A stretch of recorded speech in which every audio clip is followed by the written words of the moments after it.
sobre Israel tras el atentado. Una nación de luto por la muerte de su primer ministro. Isaac Rabin cayó víctima de un asesino de su propio pueblo. El país no se ha repuesto aún de la conmoción.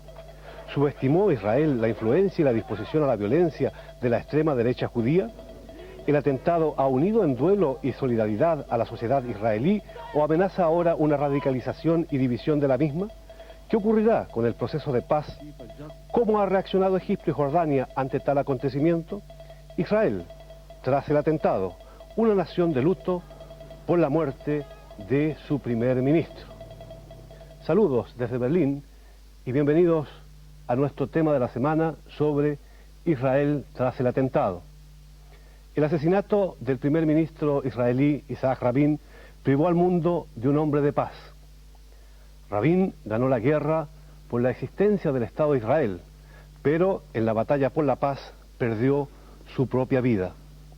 Su muerte supone un duro golpe para la humanidad, pero las balas asesinas seguramente no lograrán detener el proceso de paz en el Oriente Medio, al cual había consagrado su vida el líder israelita. El crimen ha puesto, sí, de manifiesto, una vez más, hasta dónde están dispuestos a llegar los extremistas judíos y árabes para boicotear los esfuerzos de consolidación de la paz. El mundo se pregunta ahora hasta qué punto el brutal atentado entorpece la búsqueda de una paz duradera y si la democracia israelí logrará superar el trauma del magnicidio. La situación en Israel después del atentado. Un reportaje de Friedrich Schreiber.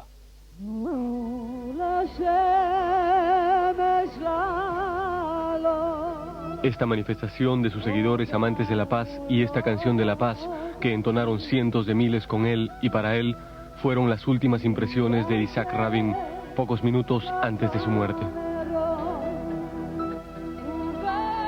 Hashir HaShalom, la canción de la paz que cantaron el pasado sábado de todo corazón, se ha convertido desde entonces en el himno de paz de Israel. Dejad que se levante el sol e ilumine la mañana. Alzad la mirada hacia la esperanza y no hacia la mira del fusil. Cantad una canción de amor y no de guerra. No digáis ya llegará el día, id vosotros a buscar ese día. El rostro de Rabin expresaba alegría. Incluso poco después de su muerte, su sucesor Simón Peres declaró: nunca antes lo había visto tan feliz.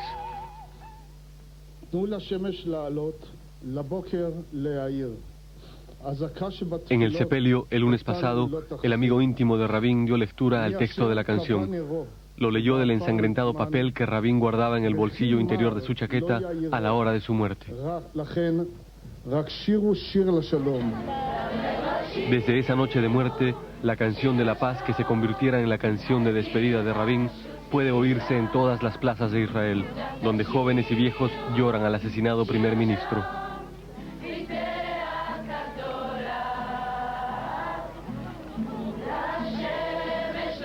La cantan muy quedo, casi con timidez. El dolor por ese padre de la paz que quería asegurarles un futuro sin derramamientos de sangre, ese dolor los hiere en lo más hondo de sus almas y les aprieta la garganta, sobre todo aquí en la plaza del Ayuntamiento de Tel Aviv, justo junto al lugar de los hechos.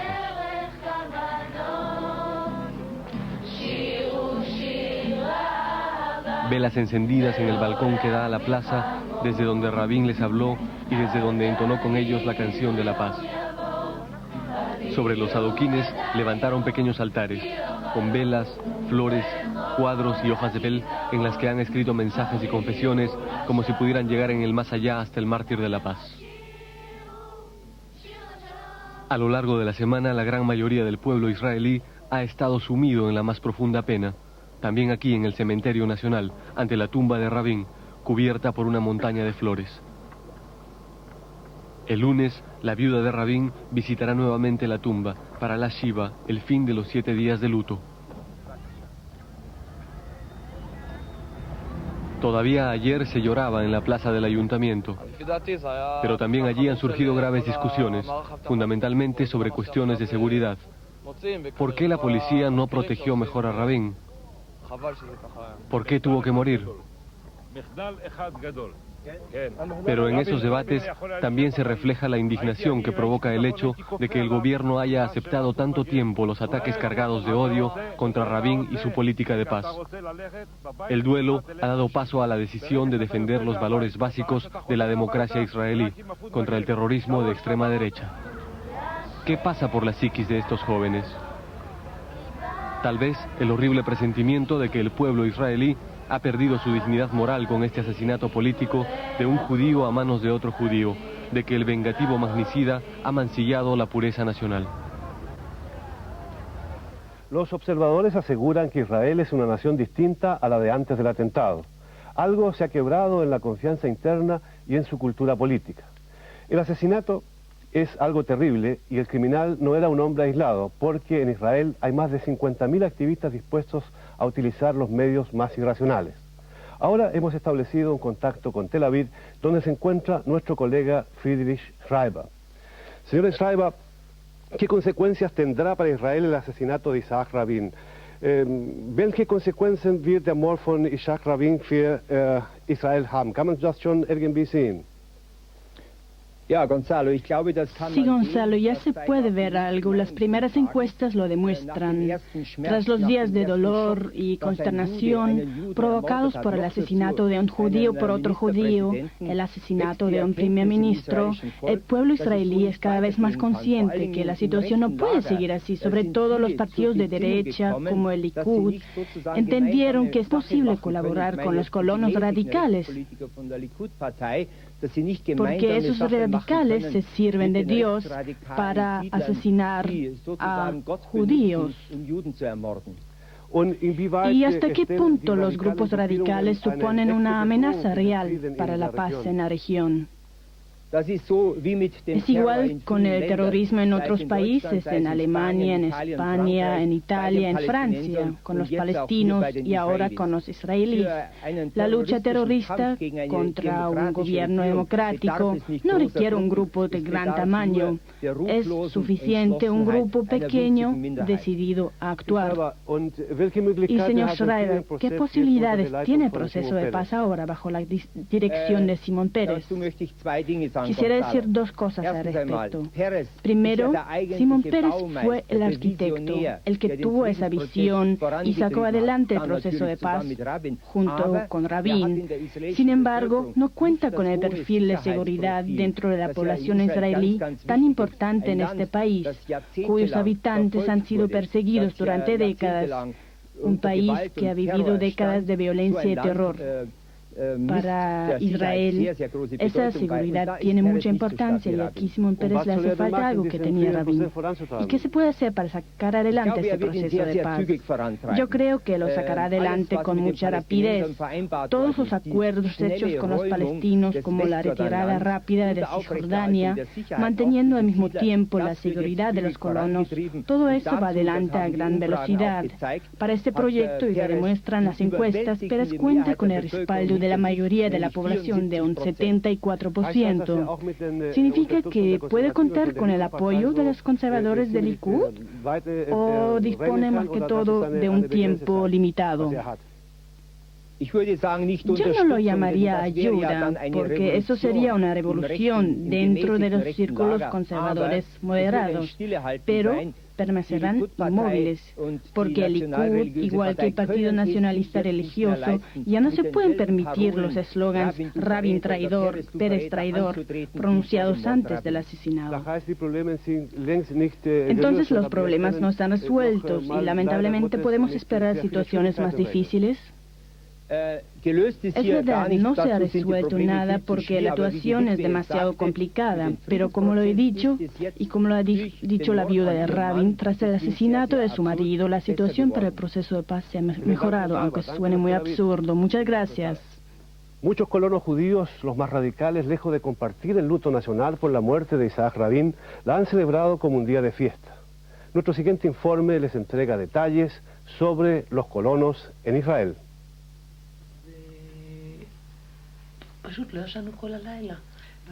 Los titulares preocupan a Sari Cohen y sus amigos. Su asentamiento, Kiryat Arba, ha sido nuevamente criticado, como ocurre con frecuencia desde el atentado a Isaac Rabin. La prensa establece paralelos entre los radicales autores del atentado y los colonos de Kiryat Arba, porque aquí la gente se autodenomina de derecha.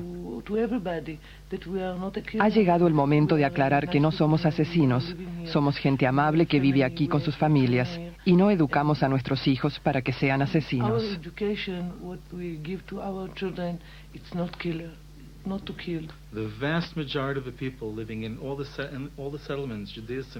La inmensa mayoría de las 150.000 personas que viven en los asentamientos de Judea, Samaria, Gaza, el Golán, el 99% de ellas no son extremistas.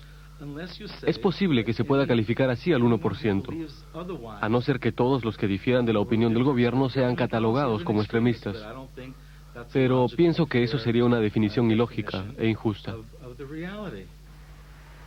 Sin embargo, de esta imagen de derechas también son culpables los mismos colonos. Cerca de la aldea se encuentra una placa de mármol, último lugar de descanso de Baruch Goldstein. En 1994, Goldstein perpetró una masacre en una mezquita árabe suicidándose después. Los habitantes de Kiryat Arba honraron al asesino de 29 personas con la inscripción «Aquí descansa el santo Goldstein». En los muros del cercano parque hay pintadas con el nombre de la Organización Nacional de Derecha, cuyo líder fue detenido recientemente. Y también están los colonos abiertamente a favor de una política de violencia por parte de Israel. A los israelíes nos atacan desde hace 3.000 años. ¿Qué quiere usted? Hemos probado el odio de la gente y así reaccionamos. La mayoría de los colonos se avergüenza de esas expresiones de sus conciudadanos porque envenenan el ambiente, aquí a solo unos metros de la Palestina Hebrón. La situación ya está suficientemente tensa. Los autos de los colonos tienen ventanas plásticas porque son apedreados frecuentemente por los palestinos. Y cuando esto ocurre, cobran fuerza los ultraderechistas del lugar que advierten incansables del peligro que representan los vecinos palestinos. Un círculo vicioso que intentan romper algunos radicales de derecha. Entre ellos se encuentra el rabino Menachem Furman, líder del derechista movimiento de colonos Goush Emunim. Anteriormente, Furman encabezó la fuerza que propulsara masivamente la política de asentamientos judíos. Hoy intenta, junto con otros rabinos, mostrar el camino de un futuro pacífico a la derecha de Israel.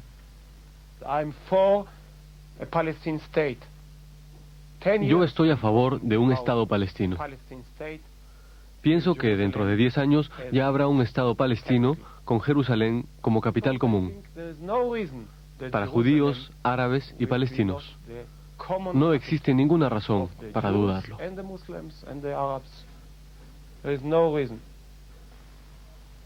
Furman considera que la mitad de los israelíes son de derecha y piensa que escucharán sus palabras, pues en el Talmud está escrito: debes amar a tu vecino, y en su opinión eso también es válido para los palestinos.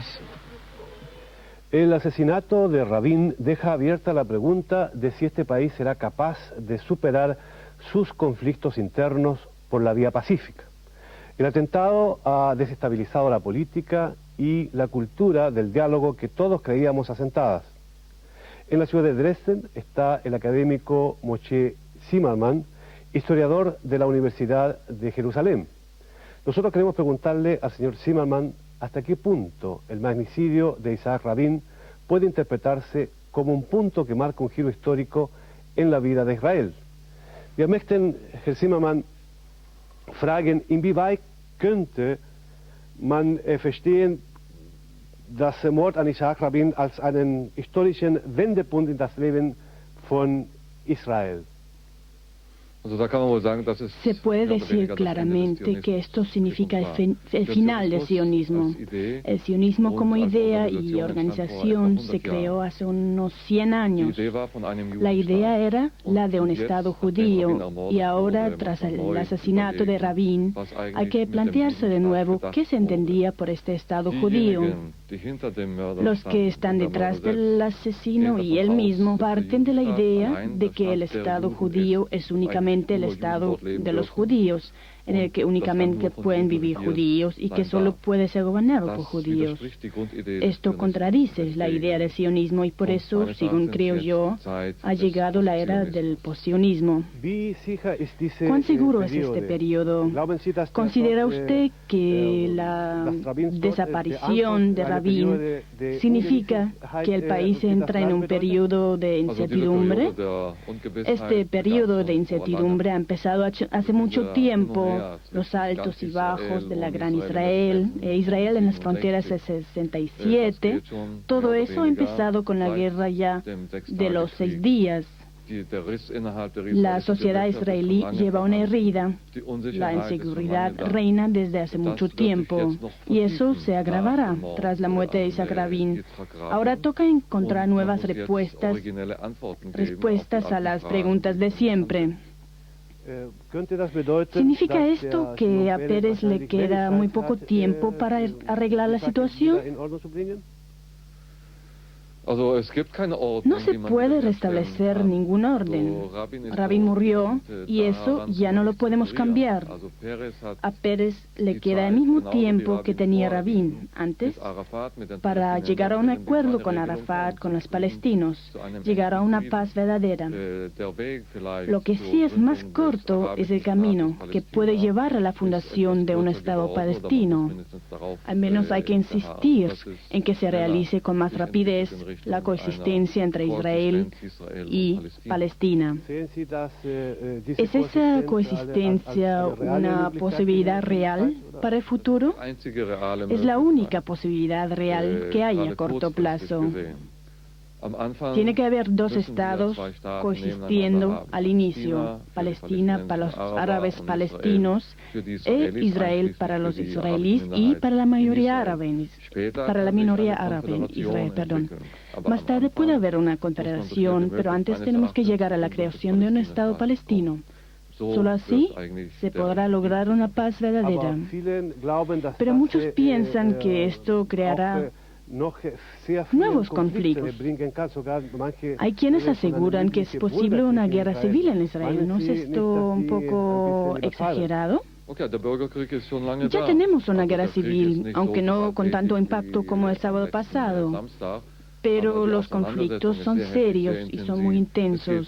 Desde hace mucho tiempo en Israel hay un conflicto que decidirá sobre el futuro del país. Este no es el problema. Lo que pasa es que en Israel la gente no puede imaginarse que van a ser un Estado árabe palestino o que deberían hacer.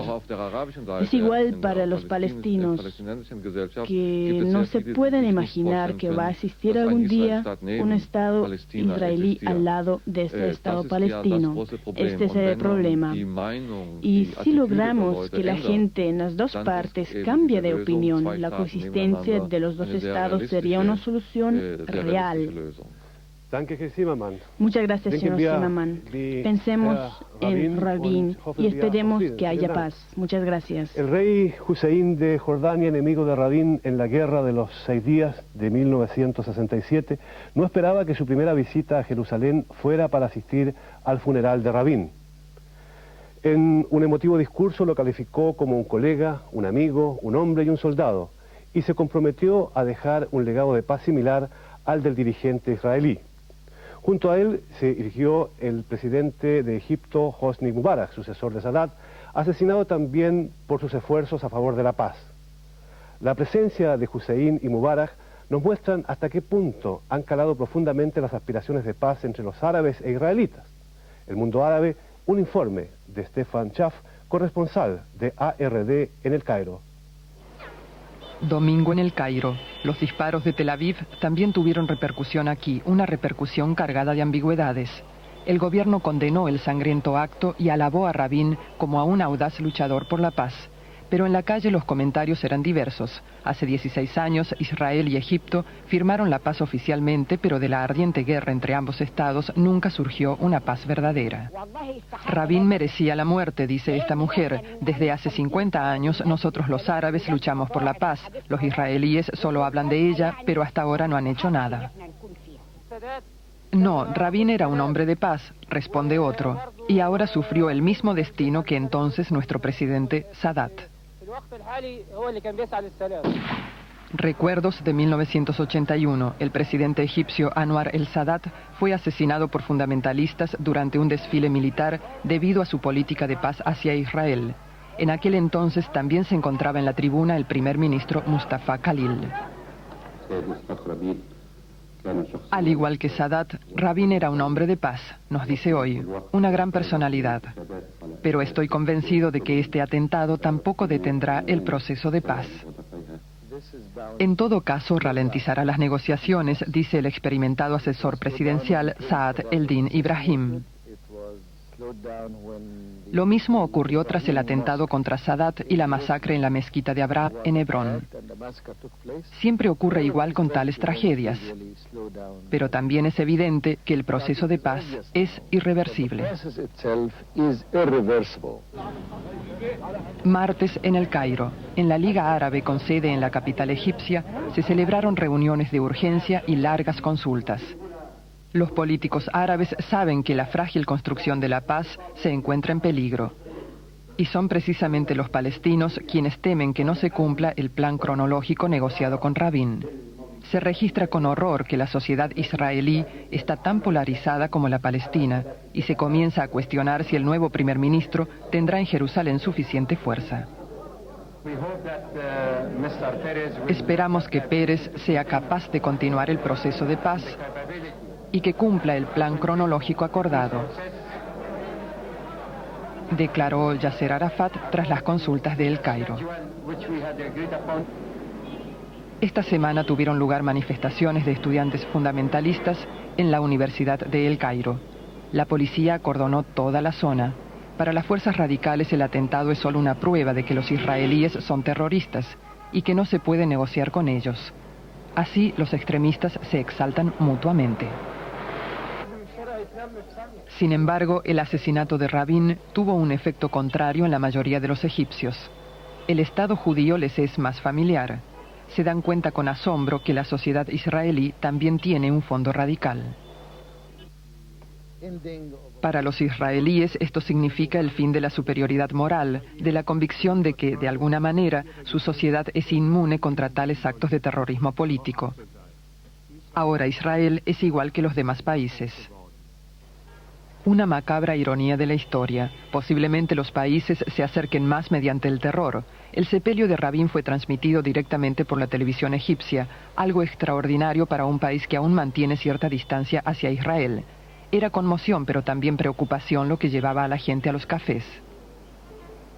El proceso de paz debe seguir adelante de cualquier manera, dice este hombre. Nosotros los árabes haremos todo lo posible para ello. En el Oriente Próximo, el fundamentalismo sigue siendo el mayor obstáculo en el camino hacia la paz. Pero ahora el problema también ha surgido en Israel. El primer ministro Rabin y el presidente Anwar el-Sadat han sido dos héroes de la paz y dos víctimas del fanatismo que resumen la tragedia y las esperanzas en el Oriente Medio.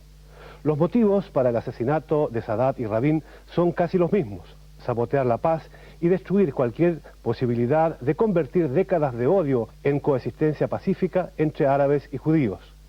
En la ciudad de Colonia se encuentra ahora el señor Hans-Jürgen Wisniewski, exministro de Estado, diputado y conocido dirigente socialdemócrata. El señor Wisniewski es un experto y amplio conocedor del mundo árabe y nosotros queremos saber su opinión sobre las posibilidades que tiene el proceso de paz en Oriente Próximo. Se afirma que, contrariamente a lo que pretenden los extremistas, el asesinato de Rabin servirá para reforzar la paz. ¿Qué opinará de esto el señor Wisniewski? Herr Wisniewski, man sagte, oder man behauptet, dass im Gegensatz zu den Zielen der Extremisten der Mord an Rabin den Friedensprozess neue Impulse geben wird. Meinen Sie, das ist eine richtige Idee in diese Direction?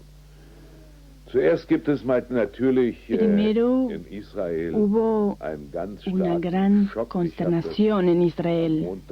Lo vi el lunes cuando asistí al entierro de Rabin.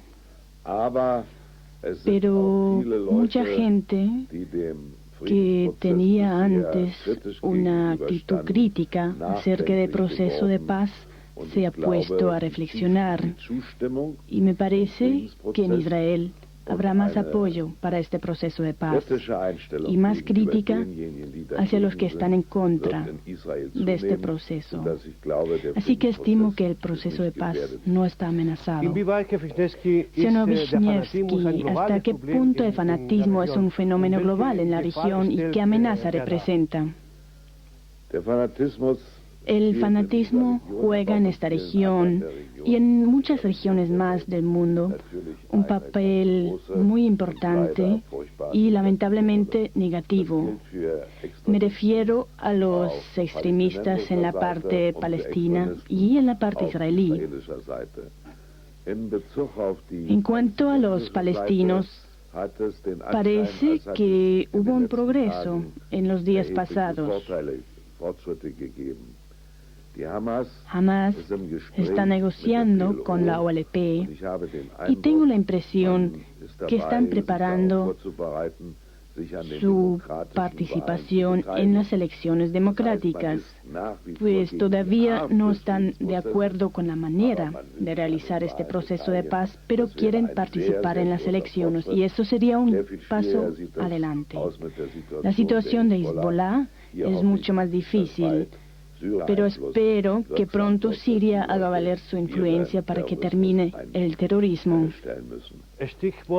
Hablando del proceso de paz, señor Wisniewski, ¿qué puede aportar la comunidad internacional para apoyar este proceso? Hay que hacer primero un esfuerzo político enorme para que se acerquen más israelíes y palestinos. La conferencia que tuvo lugar hace unos días en Amán es un buen ejemplo. Lo que está esperando la gente es el resultado concreto de esta paz. Es muy importante que mejore la situación económica en la región. Me refiero sobre todo a proyectos que apoyen a las dos partes, la árabe y la israelí. Es aquí donde podemos comprometernos en favor de la paz. Muchas gracias, señor Wisniewski, en Colonia. Muchas gracias. Los fundamentalistas judíos y los terroristas de Hamas son los dos enemigos jurados del proceso de paz que encabezaba Rabin. Siempre he creído que la mayoría del pueblo israelí está en contra de la violencia. Fueron las últimas fatídicas palabras que dijo el primer ministro judío Isaac Rabin minutos antes de ser asesinado. El líder israelí sabía que el camino para alcanzar la paz en su zona pasa por la cooperación económica, el agua, el desarme y las nuevas tecnologías. Estos supuestos continúan siendo válidos y su materialización no depende solo de árabes e israelíes, sino del mundo entero que en esa dirección debe apoyar el proceso de paz. De esa manera, los magnicidios no impedirán la voluntad de paz de los pueblos de la región cansados de fanatismos y de guerras. Esto es lo que también pensaba Isaac Rabin, quien al bajar las escaleras que le conducían a la muerte, añadió a un periodista de radio: la mayoría cree en los valores básicos de la democracia y está a favor de la paz. Gracias desde Berlín. Hasta la próxima semana.